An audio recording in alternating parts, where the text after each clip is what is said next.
Shall I compare thee to a summer's day? Thou art more lovely and more temperate. Rough winds do shake the darling buds of May, and summer's lease hath all too short a date. In the first line, Shakespeare compares, I'm assuming, a love interest of some sort to a summer's day, which is, normally has the connotation of beautiful, because summer's day is vibrant, very lively, warm. So he's comparing someone to a summer's day. And then in the second line, he goes on to say that this love interest is even more perfect than a summer's day. And he says that is more temperate, which I kind of interpret as, being more gentle and being more loving and caring. But then in the third line, he backtracks and says, whoa, don't get too hasty, because there are winds, which is like bumps in the road, that do shake in the darling buds of May. And May it's like around summer. It's similar to summer. So he's stating that the rough winds could shake the relationship, could add conflict to it, could end up leading to the downfall of the relationship. And summer is, in the fourth line, he states that summer at least hath all too short a date. So we can assume that, we can, you can infer that he's saying that summer tends to be too short, and it doesn't last forever, just like love. At the end of the day, relationships fall apart. The love that once was there is gone, and that's what he's explaining. And this first quatrain is relevant to me on a personal level, because I'm a growing teenager, a growing man who is going to end up experiencing some sort of love down the road, and that love will, fall, and I'll find a new relationship, and that one will die out. So I'll experience a lot of ups and downs in love, but, at the end of the day, I'll probably end up settling down and marrying someone. And even then, life, it doesn't last forever, so that love will, it'll be cherished, but it'll also end up falling through as well, because life and love are not eternal. These four lines are prevalent in today's society because we see love, all kinds of it, at the beginning of a relationship. It's very, the feeling of very eternal, everlasting, that the love will never die out. But, down the road, relationships have their conflicts, have their rough winds. And at the end of the day, they end. You may not think it's going to end, you may not even see it coming, but at the end of the day, that's what happens, and it's very it's very relevant in today's society, because it happens all the time. Sometime too hot the eye of heaven shines, and often is his gold complexion dimmed, and every fair from fair sometimes declines, by chance or nature's changing course untrimmed. In this quatrain, Shakespeare starts to complain how a summer's day could be too hot or ruined. He also says that summer can be ruined by other weather. As an example, he says that the gold complexion can be dimmed, meaning that clouds can cover the sun. Even though the summer's day can be hampered by these conditions, the poem cannot. This poem can't shine too hot or be obscured by clouds. The poem stands unchanged, holding its meaning and ambiance. Shakespeare chooses to compare the poem to a summer's day because to him a summer's day is perfect, and comparing it to a winter's day or spring day would prove advantageous to the poem. But even a summer's day can be ruined. Shakespeare states that most natural things will diminish with time, but not this poem. These natural conditions cannot diminish this poem.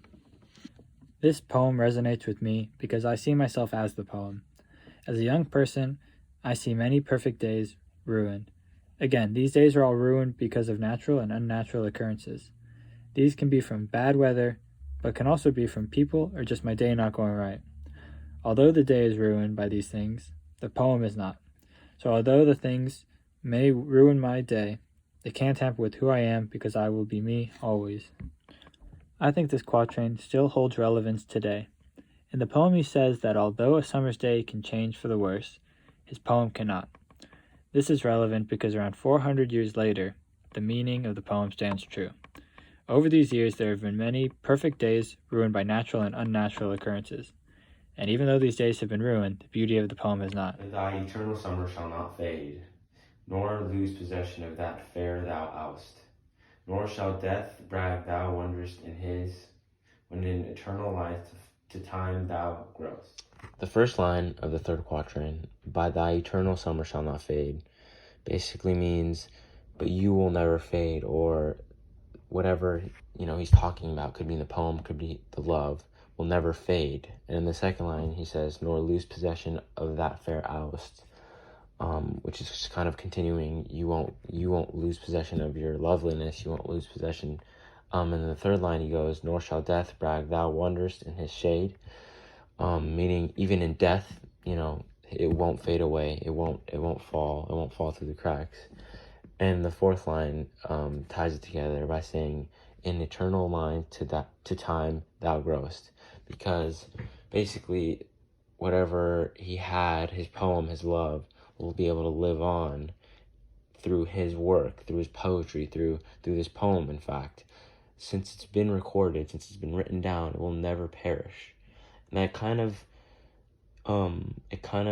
resonates with me, because I thought of it as love, even to death. Yes, physically the two lovers may not be there, but their love will always be together within their hearts and through death. So it'll always be eternal.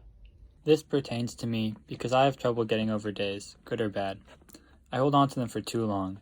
If it's a perfect summer's day, I hold on. I want to live in it forever. But if it's a ruined winter's day, I remember it. I go over it countless times, thinking about how bad it was. The thing I need to learn is that the day will end, and I will live another day tomorrow. Another summer's day that hasn't been spoiled yet. This quatrain is similar to quatrain 2 in terms of relevance. Quatrain 2 is relevant today because of how its meaning hasn't been ruined, how a summer's day can be. This quatrain's message is that a summer's day must end, but the poem does not. The poem can live forever. This stays true for one reason. I'm studying it right now. I'm reading it, breaking it down, and enjoying it. It has surpassed the summer's day. So long as men can breathe and eyes can see, so long lives this, and give life to thee. The couplet is used to wrap up the end of the sonnet, the first line being, so long as men can breathe or eyes can see. This line is used to trap the significant other, stating as long as men can breathe, this love will never end. The second line goes, so long live this, and this gives life to thee, meaning life and this love cannot be separated, and as long as this love is around, happiness will be spread. I believe Shakespeare is trying to deliver the message that as long as they are alive, their love is forever. The sonnet is brought full circle through the theme of eternal, everlasting love that they are trapped in. I don't have much personal connection with the sonnet. I've never been in a relationship or felt a certain way for a significant other. I will connect with this sonnet in the future when I am in a relationship. The small amount of personal connection I have to the sonnet right now is through friendship. When viewed from a friendship point of view, so long lives this, and this gives life to thee, can be viewed as long as this friendship is strong, we'll make each other happy. The sonnet's relevance today has to do with relationships. The sonnet does a good job of expressing love towards a significant other in a realistic way, without overdoing it or sugarcoating it. Relationships are not the easiest thing, and that is represented well in the sonnet through the salty bitterness of it. Shakespeare does a good job of leaving the sonnet without the everlasting feel to this romance.